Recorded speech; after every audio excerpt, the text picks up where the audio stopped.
we're gonna make this a quick video.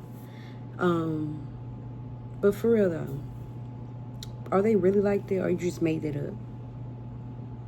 Are they really the person that you think they are? Or are they just the fraction of the imaginary person you created in your head about the person who showed you who they really is?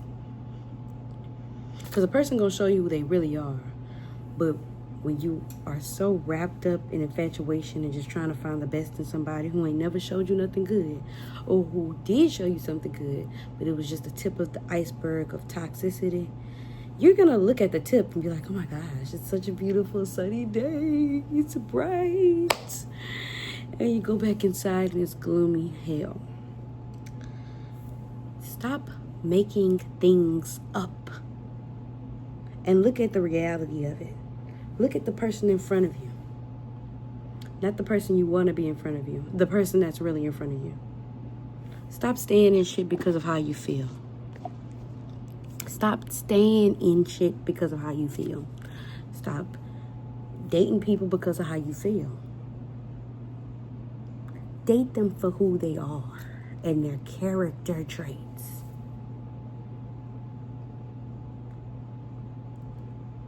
A person who will treat you good regardless if they are romantically attracted to you or not. A natural born provider just wants to provide for everybody in their life. They don't need a romantic attraction or to like you in a specific way to treat you a certain way.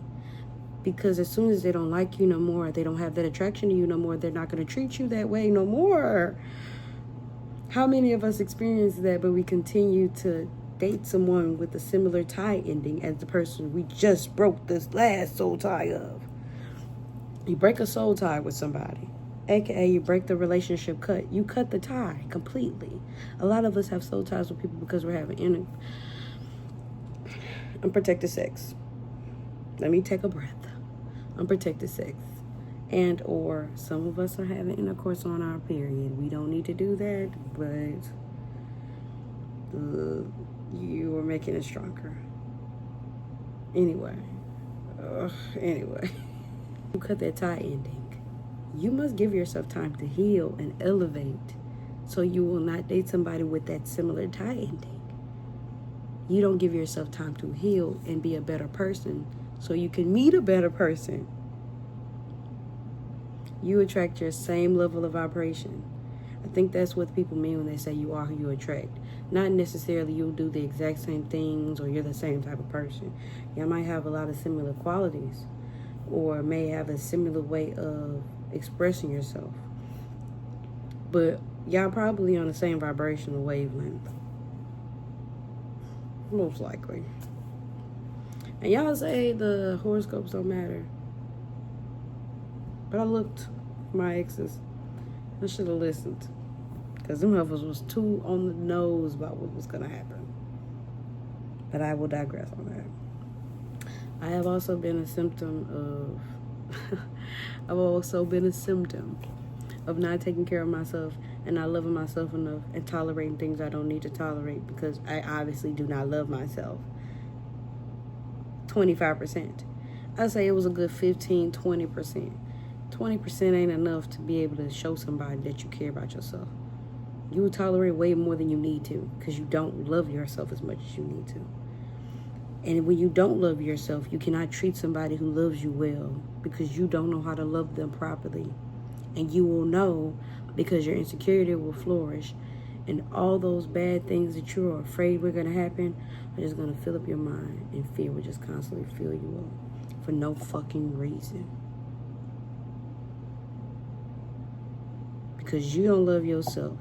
So now you're convincing yourself somebody else shouldn't love you. Here go fucking struggle. Love you. Please, girl. Please.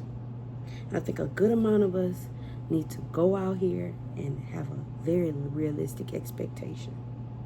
If you don't love yourself, you cannot get nobody to meet your expectation regardless of what it is. That is the most realistic expectation.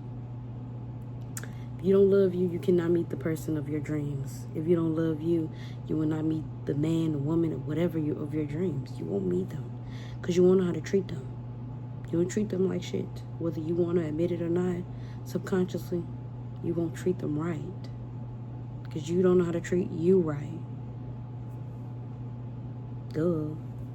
The fuck? You can't treat you right. How you gonna treat them right? I'm tired of all of us putting ourselves in situations, ignoring red flags your homegirl told you or your homeboy told you. And men already ignore things that their homeboys do. So if your homeboy told you something, it does vary.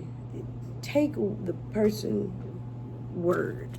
Usually it means something. Sometimes it doesn't.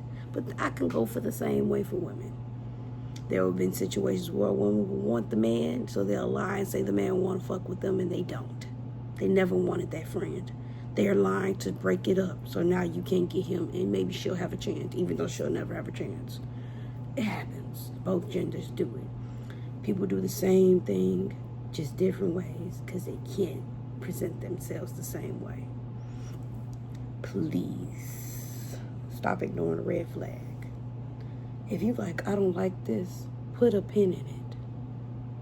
Don't make an excuse because, an excuse is a reason or a justification for a behavior, regardless if it's good or bad. If you need to give yourself a reason or a justification for why it is, why, you're ignoring the reality. It is what it is. Look at him or her and look at who they are. You can't make them a different person. Don't look at the picture that you looked on the wall. Maybe they might be this, they might be that. They won't. They're exactly who they shown you.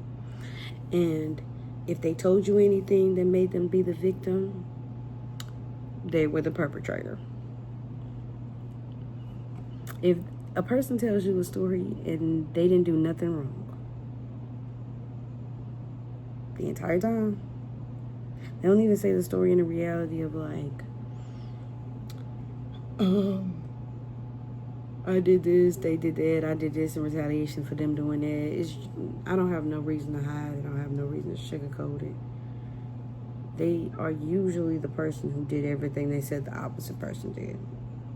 If they are needing to be the victim, that's the reality of the case. And I'll also tell you this. You too busy worried about your favorite sneaky link. You too busy worried about what they think. First of all, your favorite sneaky link, would you ever want that to be the father of your kid?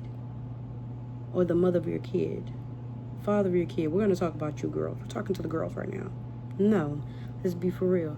So stop while you're ahead before you get humbled and that ends up being the father of your kid. And you don't have a good time out here like how you would sneaking and linking.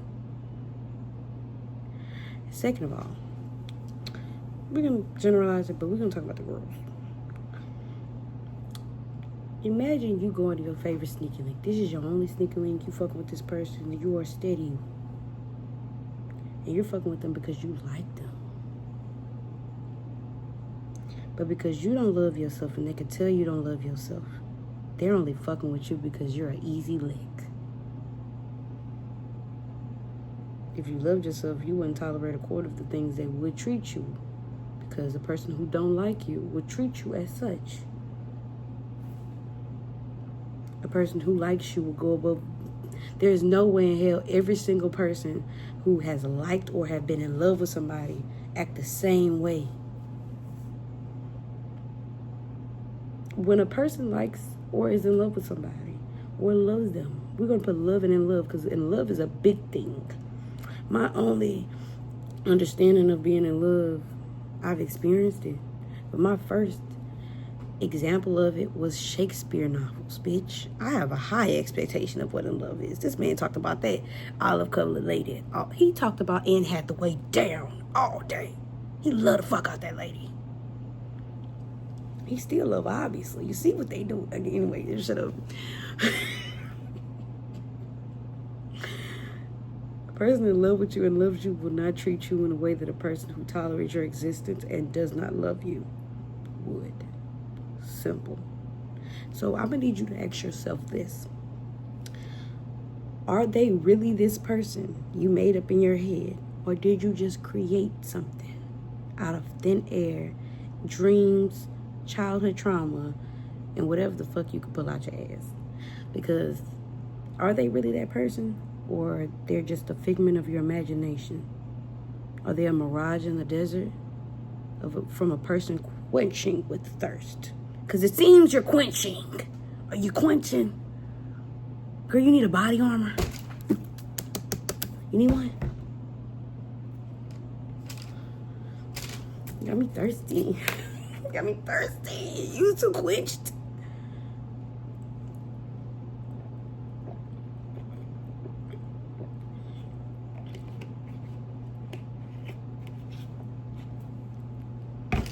You was too quenched. Are they?